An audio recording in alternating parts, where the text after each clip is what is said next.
أمي شلونك؟ الحمد لله. كل عام وانتم بألف خير. بكرة أول أيام رمضان المبارك إن شاء الله. كل عام وانتم بألف خير وينعاد عليكي بالخير والصحة واليمن والبركات، وإن شاء الله كل رمضان وانتي تاج على رؤوسنا. هلا بدي أسألك سؤال. وكل عام وانت بخير يا ابني، والله يعيدوا علينا وعليكم بخير ان شاء الله يا رب. الله يسلمك ويحفظك. ويجعلكم ان شاء الله بخير ويعيدوا علينا.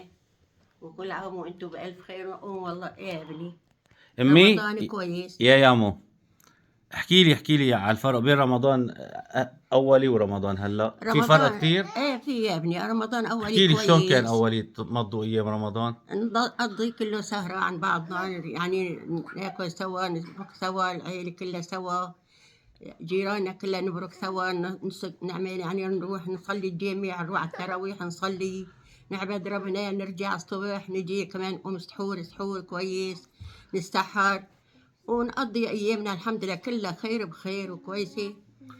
هلا ما تم أولي بركة، مو أولي كان هلا في ما ضل بركة. بركة، لا ضل بركة، لا ضل شيء. هلا يا ابني أولي بركة، خير الله كتير.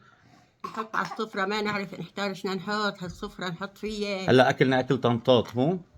لا أكل طنطات بس يعني يعني الحمد لله. بس يعني ابني أولي أحلى. ليش بقى؟ عند بتطبخي لنا مجدرة، ايش بتقولي لنا البرغل ايش شو؟ البرغل الركب. بسيمير. سمير الركب. هذا الفرق سمير بين الركب جيل ايه. أولي وجيل هلا. ايه بس أول يا ابني ناكل شيء الدنيا يعني بألف خير كويسة.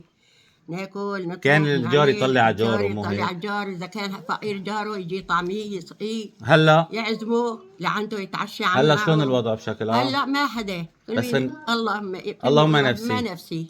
ما حدا لحدا يا ابني. هلا بين اولي وين هلا في فرق كبير بين اولي وين هلا يا فراس. يلا الله يحفظك الله ويديمك يسلمك فوق روسنا إن ويديمكم شاء الله. ويوفقكم كل عام ويعيدوا وأنت بألف علينا خير. وعليكم بخير ان شاء الله، وكل عام وانتم بخير. يا سيدنا محمد. الله يسلمك ويحفظك.